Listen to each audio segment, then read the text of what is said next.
Welcome, everybody, to Who's Your Band. I am Jeffrey Paul. I am joined by Sean Morton. How are you, Sean?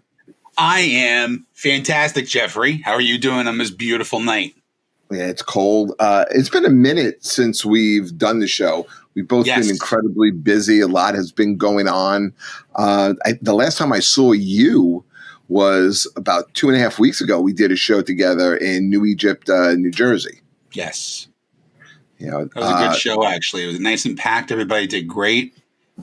Already got invited back for next year, which is awesome. So told them I'll get good comics this time. And no, everybody did great. It was a great show.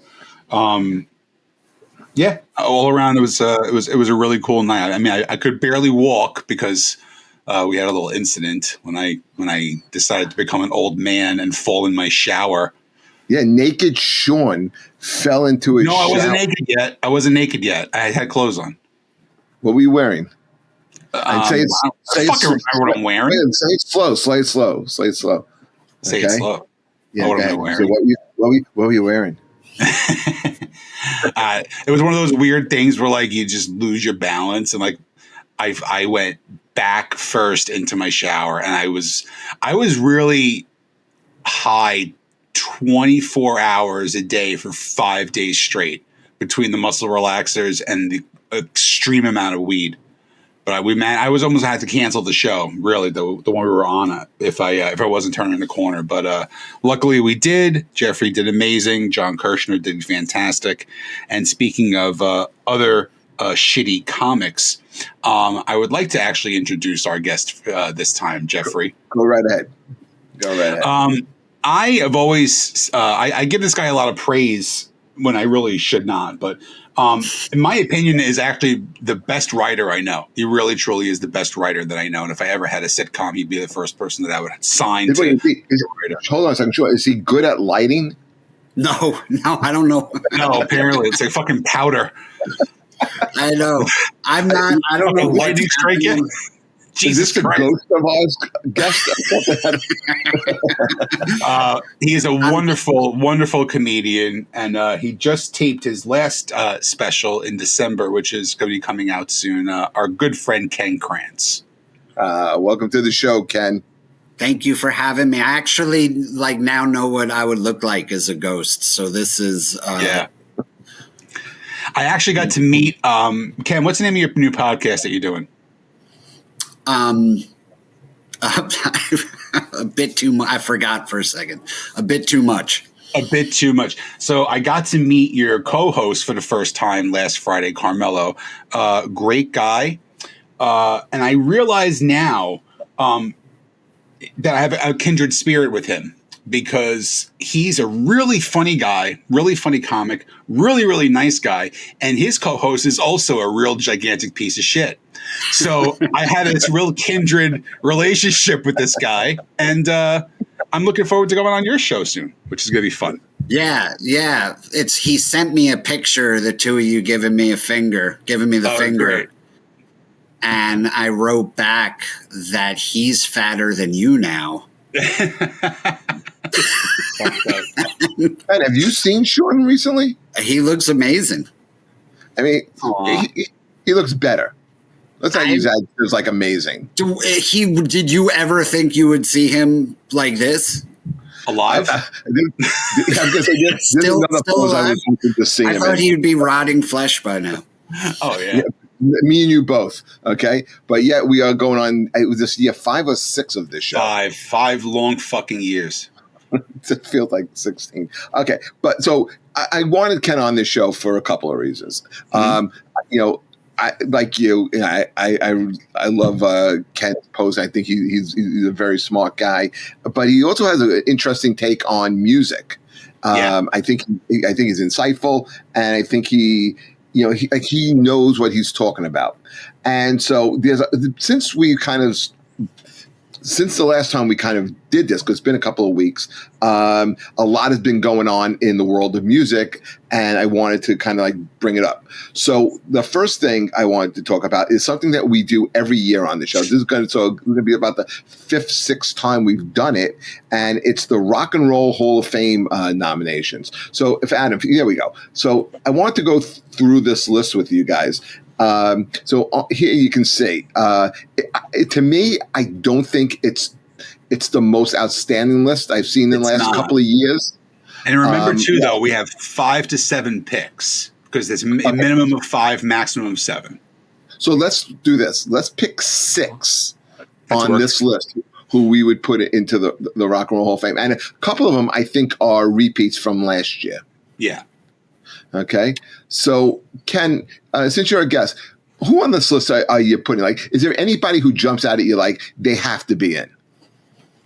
Yeah, I would start with Oasis.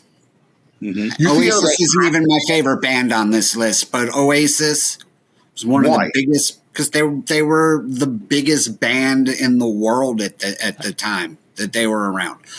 They were legitimately as big as the Beatles over in the UK. Right, but not in the United States. They were big. Wonderwall was a huge hit here. I mean, I think it was one of the biggest hits of the 90s. But they sold tens of millions of records. They had Wonderwall, Champagne Supernova. Don't Look Back in Anger. Don't Look Back in Anger. Like those first 2 albums were almost flawless. Yep. But I think even more than that is who was more rock and roll in this band. They're the last like real rock stars left. Like they're the only ones still acting like rock stars. I think the pushback on Oasis was always, especially you bring up a song like "Don't Look Back in Anger," is that they were kind of like a Beatles ripoff band. Unless you can rip off anybody, Beatles aren't a bad band to rip off. But were they? And I'm just playing devil's advocate here. Are they unique? Are they like out of this list? This was the first group that you said jumped out at you, and I'm kind of like, oh man, for me they're kind of on the cusp of my 6. From the time that they were signed, the time they got signed for a record deal on like their 6th or 7th gig, and from the time that they were signed, it was under 3 years before they were selling out like Wembley. And wait, what's the real big one over there? Wembley. Well, Wembley, that's it. Wembley. You got the O2, which is kind of like their version of the Garden, and you got Wembley, which is kind of like their Yankee Stadium. No, what's the one that holds like 100,000? I think that's Wembley. That's where Live Aid was. Where Live Aid was. Yeah, that's Wembley. Sean, who you go with on this list? And if you say Mariah Carey, you're done. Well, she's going to be on the list, but I won't pick her first. I think it's going to be, if you look at the way the Rock and Roll Hall of Fame puts their people in, they do it either when the year before they had something going on with that person, like kind of like when Joan Jett played with Nirvana, and then all of a sudden next year she got into the Hall of Fame, or when people are announcing retirements and shit like that. You want me to give one, or you want me to give my whole 6? Just give one right now. One. I think because he is getting a lot of notoriety right now, I'm going to go with the White Stripes. Are going to go in this year. See, it's another one. Why the White Stripes?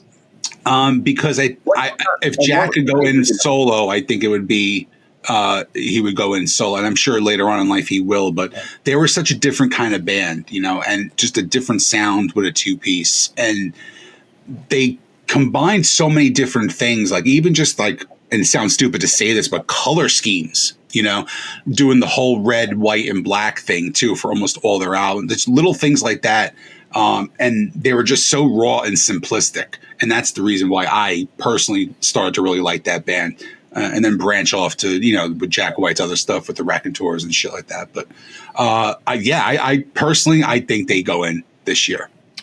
it wouldn't surprise me if either one of those two bands got in. For me, the one that jumped off here, I can't believe they're not in, is Bad Company. I mean, you got Paul Rodgers, who's probably one of the top. He's a top 10 all-time rock and roll singer. You know, he's sang some of the most iconic songs, and he's not in the Rock and Roll Hall of Fame in any incarnation, whether it be a solo artist, whether That's it be insane. free. Yeah, I mean, how is he not represented? But yet, fucking Stevie Nicks is in twice before Paul Rodgers isn't even in once. So to me, I mean, it's not even just because of Paul Rodgers and the band, it's the catalog of songs. I mean, they had a Shooting Star, Bad Company, Can't Get Enough of Your Love. I mean, just to name a couple right off the top of my head, they were like one of the big supergroups of the 70s into the 80s as well. Rock and Roll Fantasy, was a big song, the end of the 70s into the 80s. Has been played on so many different soundtracks. I don't know how this band is left out. And so for me, I would put Bad Company in. I would not. I actually think out of the three of us, they probably have the best chance. I don't think Oasis or the White Stripes will get in this year, but I'm actually with Sean. The White Stripes are my favorite band on this list. Well, he really did make a good argument, and I thought when one thing I didn't consider when he talked about just like I guess like the fashion, when he talked about the colors and what they did, I think those things go a long way. It transcends music. They kicked off a whole like garage rock revival. Like they started a whole scene out in Detroit. There was a lot of bands right away trying to copy them. Yeah, you guys are making a good argument for the They just don't seem to get a lot of love for some reason. They've been up before, and I don't think they've come close. Let's try something else here. If there's someone on this list you would not put in, okay? Fish. Yeah, I think we're all in agreement with that. Fish. Yeah. I mean, they are kind of like they were the new version, I think, of the Dead. They were, more of like a jam band, no real hits, more of like a live band than really one that's on record. Right. I can pick another band that you say has to be in here. But also I will, but real quick, I want to disagree. I actually think this is a great year. Like there's amazing bands on this list. It's different. It's a different year. I think this is one of those years where you really don't know which direction they're going to go. 100%. I think John's right with that. But I don't think there are great bands. I think the only great band on here really is Bad Company. Now, don't get me wrong. I do love Oasis. I do. They're probably my second favorite band on this list. I like them. I just think there are arguments that get like there's no one that really besides Bad Company that jumps out at me and says they have to be in this year. All right, my next one, and I feel like you guys are going to disagree, but Outkast. Nope, that's my next one too, buddy. No, I disagree. Outkast brought Atlanta like to the world, and they revolutionized hip hop, and both those guys were ridiculously talented. Yeah. And I've seen them live a bunch of times. I saw them play Little Theater in New York City with a DJ, but also a full 10-piece funk band. And it was the single best hip hop show I ever saw. I still listen to their albums. They've got 3 or 4 classic albums. And I think if you're putting hip hop in with rock, I think it belongs, Outkast has got to be there. Yeah, I agree with that because they're one of those bands that had so many different kinds of influences on them. So you're hearing a lot of old school rap, you're hearing a lot of hip hop, funk, soul, and even jazz on some levels too, and combining it all into one big pot. And they're like between them and bands like, I know you're a big De La Soul fan, Tribe Called Quest, like these kind of bands are so ahead of their time, and they did change the whole trajectory of hip hop. And that's the only real kind of hip hop that I can really get into listening to all the time. And Outkast is one of those bands. That last double album they put out was a really solid record, because it was kind of like the two sides of them. Like the one side was his record, the one side was the other guy's record. Yeah, it was just two solo records packaged as put together. But I loved it, and I think you're probably going to see them reunite very, very soon. I think that's. I don't know, man. That dude seems real happy playing the flute. Out there like a black Ian Anderson. The funny thing is, I was listening to Outkast today. Again, they're not someone I would not put in, not on this list. Nope. I think for my second choice on here, I would have gone Billy Idol. Again, between Generation X, Billy. I mean, listen to songs: Money, Money, Rebel Yell. Hot in the City, White Wedding, and then, I mean, I think it's just not Billy Idol solo. I think it's probably Billy Idol band as well. Steve Stevens is considered really a top guitar player. I mean, a guy who doesn't get, I don't think gets enough credit, although he does play a killer solo on Dirty Diana, on Michael Jackson's record. So I love Billy Idol on this. He's another guy that really, like, Bad Company and Billy Idol were the two that really, like, when I saw this, I was like, how are they not in? And so I'm going to go with Billy Idol. I don't think it's a bad pick. And I think one of the reasons why I would probably agree with you is the fact that he's just more of a singer at this point. He's more of a pop culture icon too. You know what I mean? Everybody knows the Rebel Yell cover, with the red, and he's, with the big freaking poofy hair from The Wedding Singer. And his songs are the ones you play at a wedding. You know what I mean? Like, you hear Money Money at a friggin' wedding, your aunt knows that goddamn song, for Christ's sake, But exactly. I don't think it's a bad guess. I don't think that's a bad pick at all. Now when we go to number 3, I think this is where it kind of gets tough. And I really think I would have a hard time picking 6 out of this list. So I'm kind of curious to see who you guys. I can pick 6 easy. Yeah, and I can pick 8. Oh, you guys are crazy. Go ahead. Go with number 3, Ken. Black Crowes. Black Crowes are the live band I've seen the most in my life. Really? I've bought more Black Crowes tickets because they used to always be playing, and you knew it was always going to be a great rock and roll show. Now, here's the thing. They got lost in the wilderness for a long time, and there was like maybe a decade or two that sucked.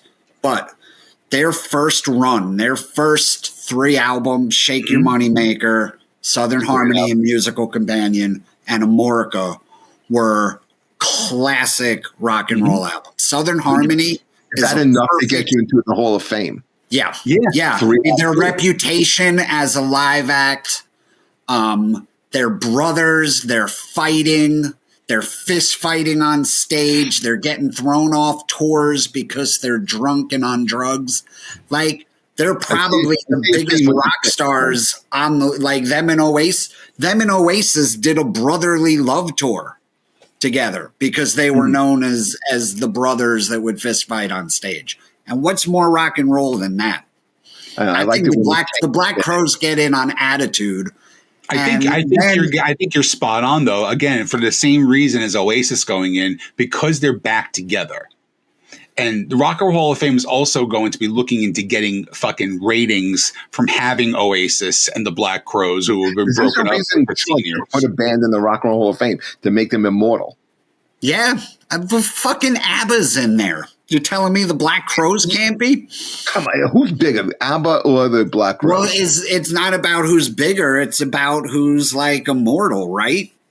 The ABBA. And it's rock and roll. Tell me what's rock and roll about ABBA. Rock and roll is like an attitude. Missy Elliott. Well, I don't know who that is, so I can't. Sure, who are you going with your third pick? I'm just going to get out of the way, and I'm going to say Mariah, only because there's no bigger female artist in the last 30 years than Mariah Carey. And that's all I have to say about that. Not the fact that I'm staring at a picture of her right in front of me, half naked, that's autographed, especially to me. But she's a generational kind of singer. You know what I mean? Like, you don't get these kind of people who can go 30, 40 years at that level. And she still sounds kind of decent. She was big. She was huge. A monster, dude. She was a monster in the 90s and the 2000s. And she honestly never really trailed off, like, as far as popularity. She never really trailed off. And then she had the fucking monster Christmas hit. And then that just catapulted her into the next level, because now it's considered probably I think it's the last great Christmas song, if you really think about it. There really hasn't been anything else written in the last 20 years or so. I think the Ed Sheeran Elton John song is great. It's good. I think that song alone, just that song alone, gets her into the Rock and Roll Hall of Fame. I think she gets in this year too. I mean, she didn't make it last year, but there was some strong competition. I think Cher took her spot last year. Yeah, you had to give it to Cher. And let me tell you something. We'll talk about this maybe at the end of the show. Just remind me to talk about Cher. Okay. For me, I think if you got Pearl Jam in there and you got Nirvana, how do you leave out Soundgarden? I think Soundgarden gets in. They were like that, that trifecta of grunge in the early 90s, into the 2000s. One of the old time, again, I love great singers. I thought he was the best singer of the 90s, Chris Cornell. So many great songs, Black Hole Sun, monster hits. So I kind of think Soundgarden would be my third pick here. See, I like them. I mean, I really dig Soundgarden. I think musically, between Nirvana and Soundgarden, you pick Soundgarden musically, but I don't know they get in this year. I don't know that they get in. I think this is their first. This isn't their first year of eligibility. No, it's insane that they're not in yet. They were in They were on the ballot last year as well. I don't know, man. I'm kind of on the fence with that. I'm on the fence with that a little bit. I think if we had the seventh pick, I would probably pick it as a seventh pick. But if we're only going with sixth, I don't know. Since we have a couple of other things to talk about, let's go two more. Okay, so Ken, who are you picking for your number 4? All right, this isn't even a band that I like, but I recognize how influential they are.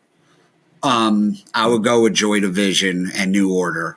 And I feel like they probably will get in, because I don't even know their catalog that much, but I know that I've read enough about all of the bands that they've influenced and how far and deep that touch goes. It's like they cast a really wide net and they're super influential. I don't think they sold a lot of records, so they're not going to get in on that. I know my wife loves them. Well, I'm in agreement with you here. I loved New Order more than I like Joy Division, although Joy Division has that, Love Will Tear Us, Will Keep Us Apart. That was a great song. Also, if I'm not mistaken, I think the singer, bass player, who's still alive in both, Peter Hook. Peter Hook, isn't he? Is he? Am I right? Is he part of Gorillaz as well? It's possible he's played. I mean, they've played with everybody. I think that's like a evolving band. It's just different. But regardless, I think New Order with Blue Monday, True Love. I mean, like when I would go out clubbing, I mean, that was the music that I was dancing to. I loved New Order. I think for that sound, they're pretty much like on the top of their game. I don't think that representation in the Rock and Roll Hall of Fame gets enough credit, and I think they're a little overdue. So I could see them getting in this year as well. I could just see you at a fucking club trying to kick it to somebody, dancing to Bizarre Love Triangle. You fucking loser. I wore boots and I had a long jacket. I had a dangling earring, and let's hear your pickup line. What was your go-to pickup line? Trying to pick up the goth chick because you were clearly goth. What was it? I had a period, so it was New Order. Yeah, you definitely had a period once or twice in your life. Yeah. Ass. Who are you going with your fourth there, Sean? So I picked White Stripes, Outkast, and Mariah. I don't want to always have to agree with Ken, but I'm going to put Oasis in my 4 slot.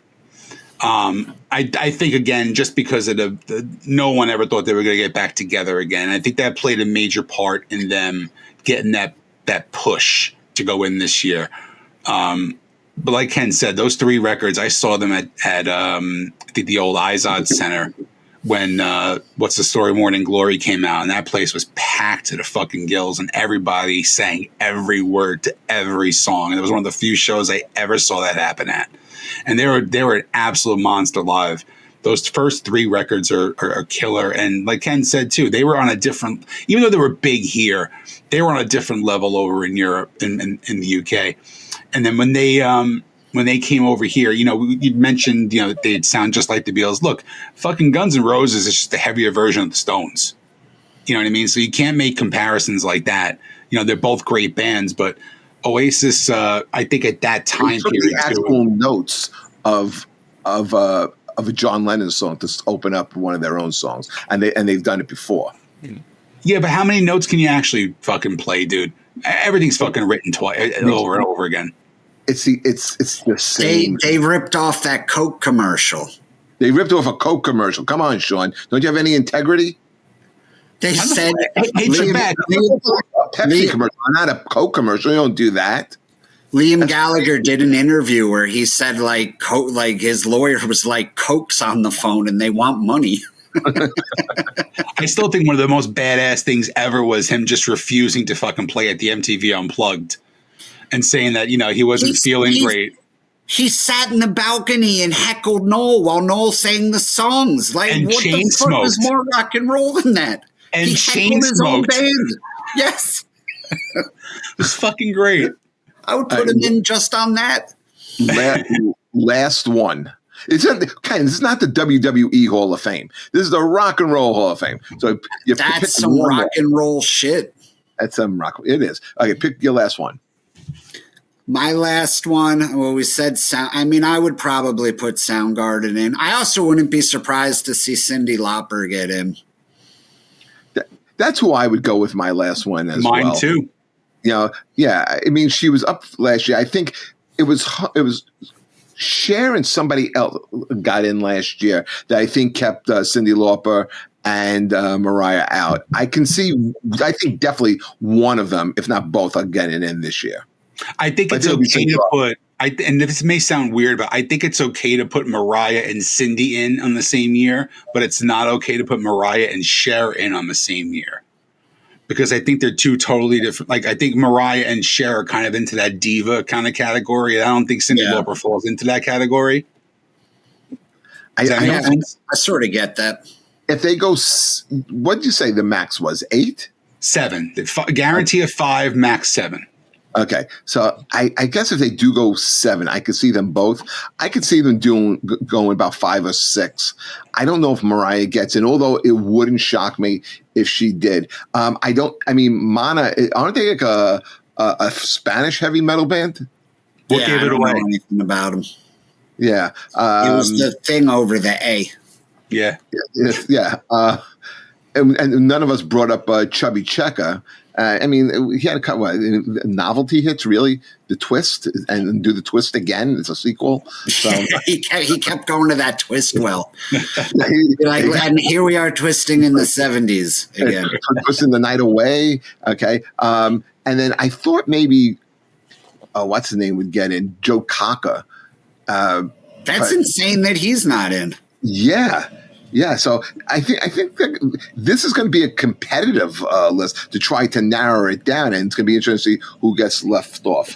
You got Paul Rodgers, Joe Cocker, and Chris Cornell, and Liam Gallagher. Those are 4 of the all-time greatest voices in rock history, and they're all very, very different. Yeah. Yep. All right, Adam, let's bring up that Forbes list. This I thought was kind of interesting as well. This came out, and we kind of, me and Sean and Adam were kind of send this around, and a couple of other people sent it to me with thoughts on it, and I was like, I'm going to hold off until we do a podcast about it. So, what's your initial thoughts when you saw this ranking? I think the bands themselves are okay to be on the list. I think that the numbering is completely off. I agree with you. You know, you don't put anybody. But what's it? It's for. This isn't like the top 30 earning. This is just no. This is just their picks of what they are in that order. Yeah, no, there's some nonsense on here. So what stands out to you as nonsense, Ken? The top 30 rock bands of all time. Okay, Tool. Fucking Journey could take a hike. I feel like Iron Maiden can take a hike, but you guys are going to jump down my throat. Yeah. Thank you for coming on the show, Ken. It's been great. We'll hit you up in another 5 years. Pink Floyd could take a hike. Stop with this guy. He's killing me. Yeah. I feel like, listen, I would replace. How do you not have Pearl Jam on here? How do you not have the Ramones on there? Right. I mean, you started off good when you said Tool. I mean, Tool is good. They're real good. But they're not.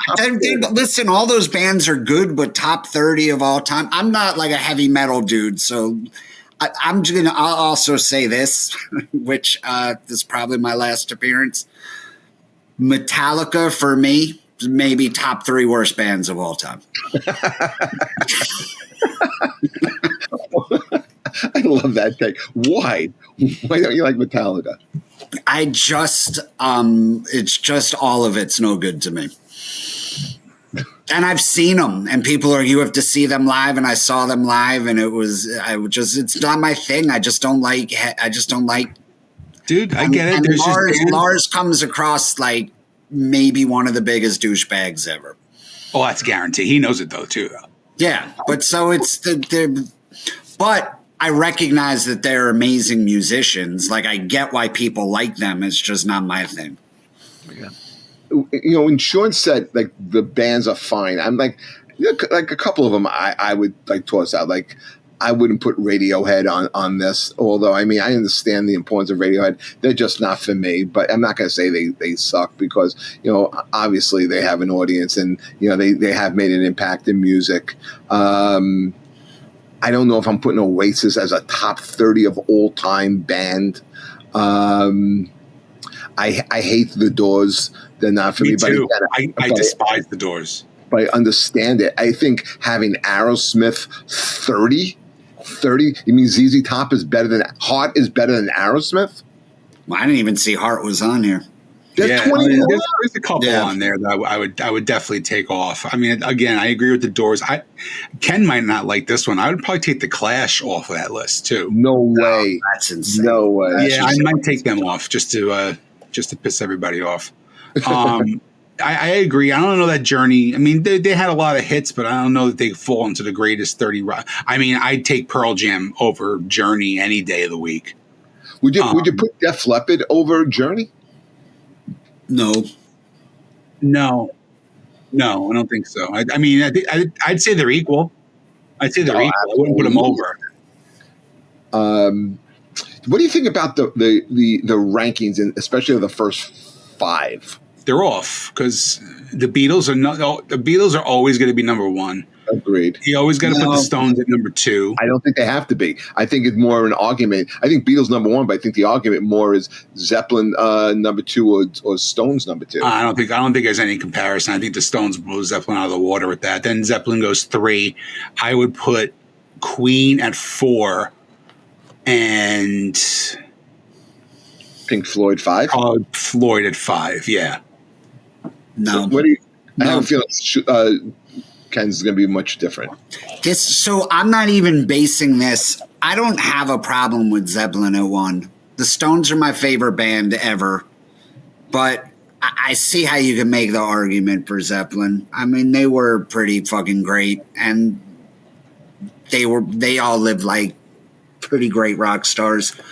I would have Zeppelin or the Stones at 1. Oh man, they got Jimi Hendrix at 5. Beatles, I guess, but honestly, I wouldn't have them at 2. But I guess you would need to. I would have the Stones at 3. Maybe Van Halen at 4. Wow, that's a lot of love for Van Halen. Maybe The Who at 5. See, I think I agree with that. I would be okay with that, with The Who instead of Pink Floyd at 5. No, see, I think you're going Beatles. You can make an argument for Zeppelin, Stones 2, so there'd be 2, 3, 4. I think it would be Floyd, and maybe 5 would be The Who. Listen, the thing of this list, it's so fucking horrible to begin with to ever rank people as who's the best and who's how do you say that Nirvana is the 23rd best but Journey's the 24th? Yeah, that seems like there should be a wider gap between those two bands. Yeah, just a little bit. You know what I mean? Like these lists are all bullshit anyway. It's all clickbait, but there's definitely a good 3 or 4 that don't belong on here. Do you think I'm just throwing this out there, and both of you guys will probably jump down my throat for saying this, but do you think as time has gone on, you think Nirvana has not aged all that great? I think the Foo Fighters blew them out of the water. I think as far as musically, they're just a way better band, but I think they're going to go down more as the influential. Well, I mean, because again, look, Ken's like close to my age or my age or whatever, but when Teen Spirit came out, like I can remember I was either a freshman or sophomore in high school, and hearing that. No, dude, could you understand that I was a hair metal kid? You know, like I was all about the Def Leppards and the Poisons and the Warren, Skid Row, and then I heard this and just went, "What the fuck is this?" Yeah, and that was it. It was good. I like. How is Springsteen not on this list? Right. You're telling me Journey is a top 30 band, but not Springsteen? There's no Soul Yeah, but E Street Band. Yeah, but why is the Jimi Hendrix Experience on there? That's a fucking band. Yeah, fucking put Bruce at number 5. Fuck the Who. But he would be over Fleetwood Mac. He'd be over the Doors. He'd be top 10. He'd be top 10, definitely. It has to be. Springsteen? Yeah. Absolutely. Honestly, I would have the White Stripes in here over a lot of these bands. Who are you putting the White Stripes over, Ken? All right, ready? Fucking. I know where you're going to go.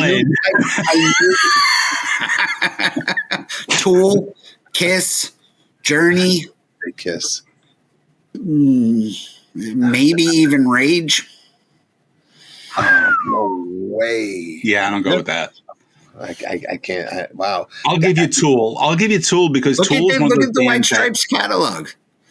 Tool is a great band. But they don't have monster hits. Like they have some, big songs. How often are you how often are you in the car? Like, let me listen to Prison Sex again. Only if I'm in there. Just did it the other day.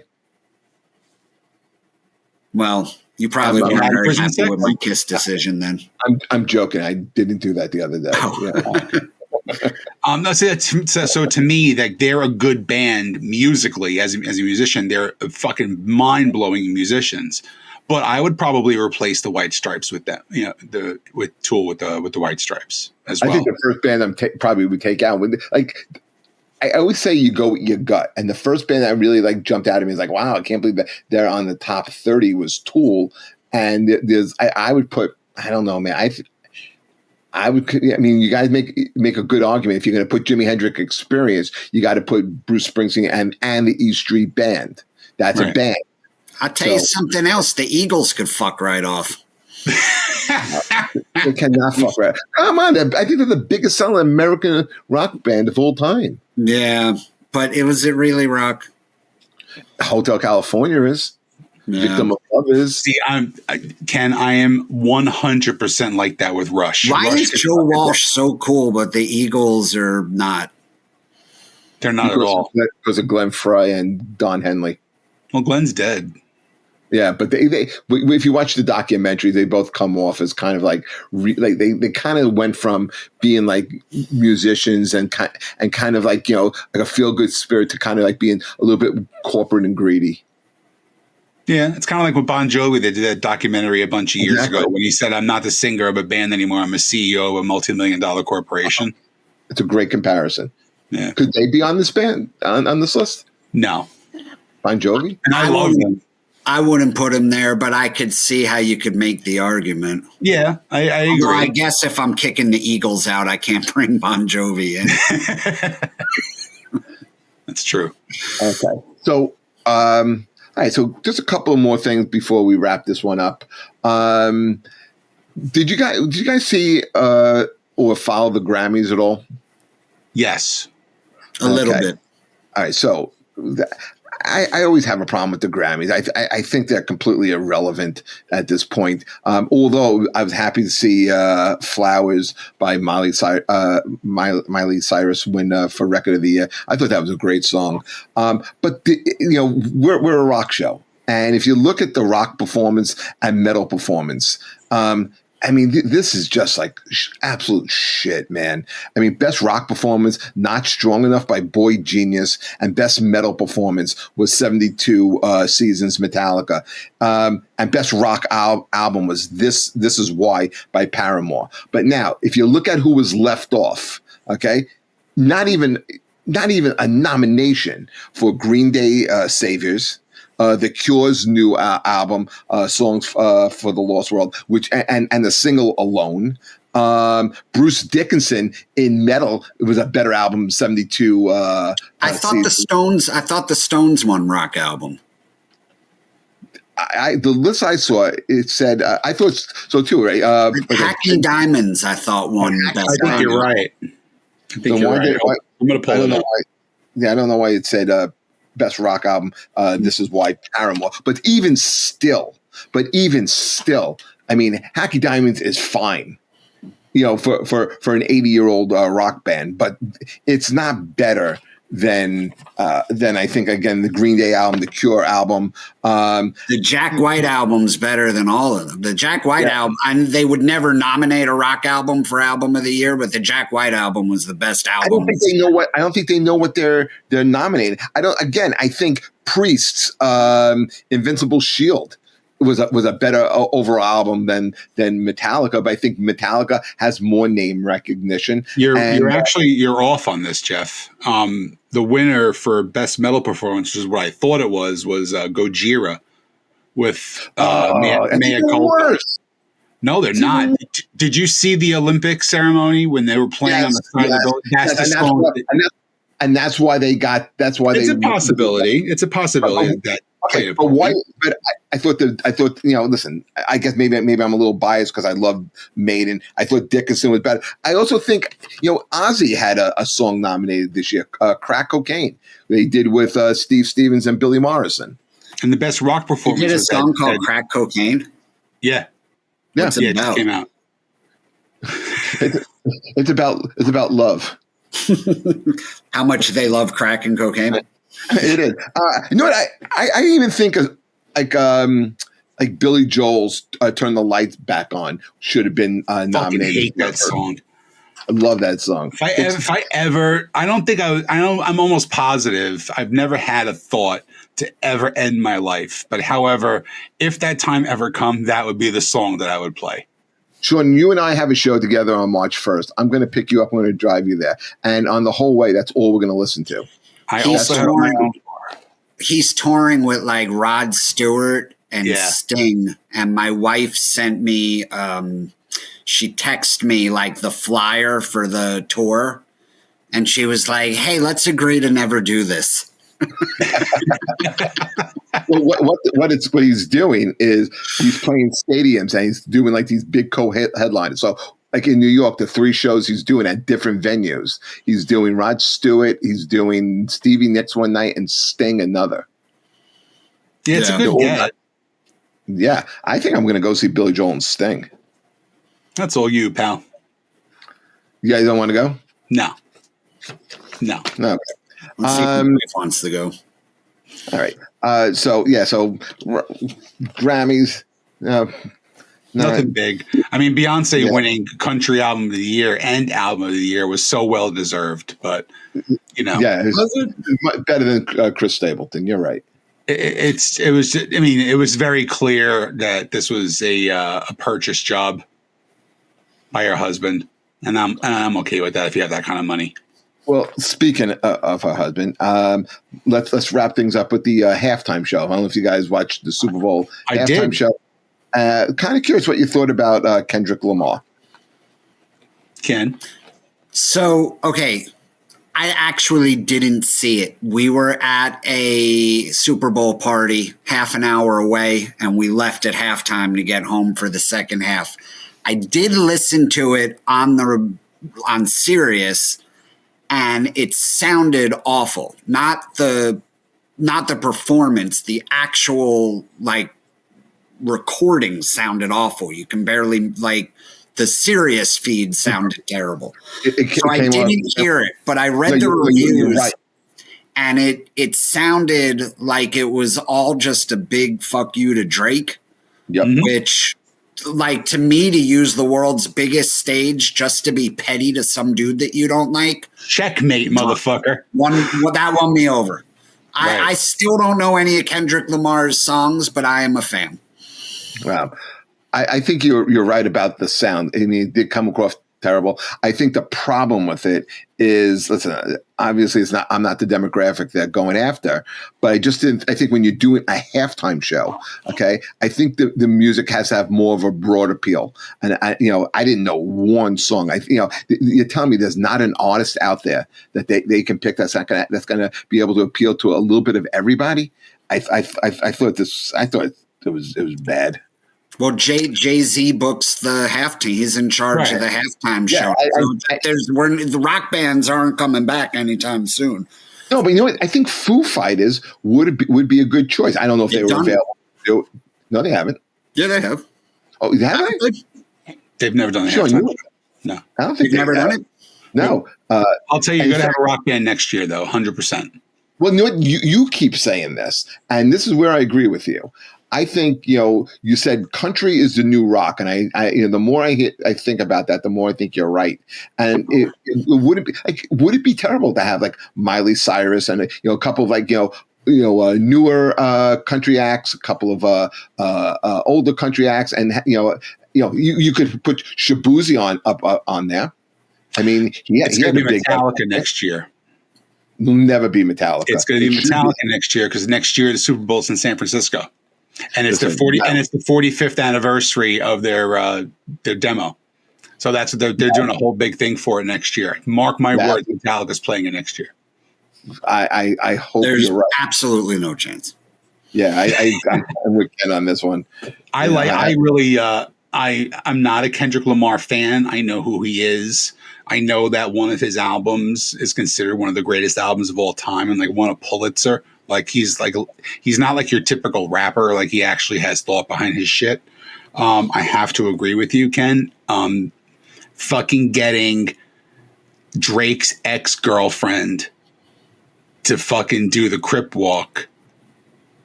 He used the song that he's dissing Drake on is maybe the most masterful thing I've ever seen in my entire life. It's petty. It's baby shit. It's amazing. It's amazing. Look, that's the kind of shit I would do if I had money. All three of us can be on a stage and have a comic that we don't like in the fucking crowd, right? And we could throw a jab at them that only we would get, and we would get the fucking thrill of a lifetime, right? Can you imagine doing that in front of 500 million people? I would never do that to you, Sean. I would do it to you every time. I do to every podcast. That's what makes me better than you. No, it just makes you more tolerant. Which makes me better than you. I'm better than you. I'm a better person than you. You're okay. I can't argue that. You are a better person than I am, Jeff. I will agree with that. Thank you. As long as we say no, but I fucked him up by agreeing with him. Did you see that, Ken? He was totally ready to come back at me. He's like, "Oh shit!" I derailed that with fucking kindness right there. Listening to this show, you've never agreed with me. When we hang out outside of this, you don't agree with me. Right. Wait, did you hear Sean called me? Did you hear Sean called me powder at the beginning of the show? Yes. That was very funny. It's true. You bring back a reference from an hour ago. I know, because I was just looking at myself and I was like, "Oh, I look like a friendly ghost." You do. You look like a guy who used to be like a comic in New Jersey, and now like you're in the afterlife, and you're coming on our podcast and help us out. You're so real estate. Ken, thank you for coming on, man. Tell us where people can find you, what you got coming up. How can we support you? I got a couple podcasts, a bit too much. I Love Rock and Roll. I Love Rock and Roll's been gone a long time, but it's coming back. And just look for me at Ken Krantz Comic. Before I let you go, you recommended a book to me a couple years ago that I finished, and I loved it. I reference it a lot. Ain't Nothing But a Good Thing. Oh, Ain't Nothing But a Good Time. The hair metal oral history. It's a great book. I don't even like those bands, and I read that book twice. That's a fun book, isn't it? Yeah.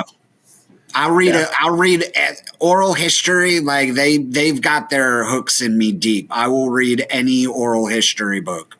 There's a great one from Guns N' Roses. When I see you, I'll make sure I bring it and give it to you so you can read it. It's a firsthand, like a biography. I think it was their old photographer, or no, their old manager wrote the book. So you're getting it from the fucking couch things all the way. It's really, really good. I just read a 700-page oral history on the ABA. I will read any oral history. There's a good one on Jane's Addiction called Whores. You want to know something? I used to go to the ABA games, and I remember my father. I don't know what he did, but when we would go, we would sit courtside. But then again, nobody was going. But you would see Dr. J and George McGinnis, and I think Artis Gilmore. There was Dan Issel. I mean, you saw guys who actually wound up becoming like stars in the NBA. Oh, my dad always talked about Dan Issel. Jeff, was that back in the day when they had their own their own water coolers and stuff? They used to play the games at Nassau Coliseum out in Uniondale. I'm just not even fucking acknowledging you. All right, listen. This has been probably the episode I've liked the least since we've been doing this. That's what I go for as a guest. I just want to see how big of an anchor I could be. I'm going to fuck up the lighting. I'm going to go off on weird tangents. I'm going to tell the host how much his bands suck. It's as much like your actual act, Ken. Like you really go up there and you really just tell the crowd, I don't give a fuck if you like this or not. You got to listen to this for 20 minutes. But listen, we do really appreciate you coming on the show. It's been a long time. I've been wanting to get you on for quite a while, so I'm really glad you were able to come and do this. And I thought this was great. Thank you for having me. Yeah. Any dates? Anything you want to plug? By the time Adam puts this out, it'll be summer. No, nothing to really plug right now. Just finishing the new hour, and we're going to try and tape that sometime in 2026. Okay. Hey, check us all out. We all have Facebook pages, Instagram, websites. You can always go to Laughingstock Comic Club. We've got a lot of shit coming up. And we'll catch you next time. Thank you guys so much. Ken, Sean, I'll see you soon. Take care, everybody.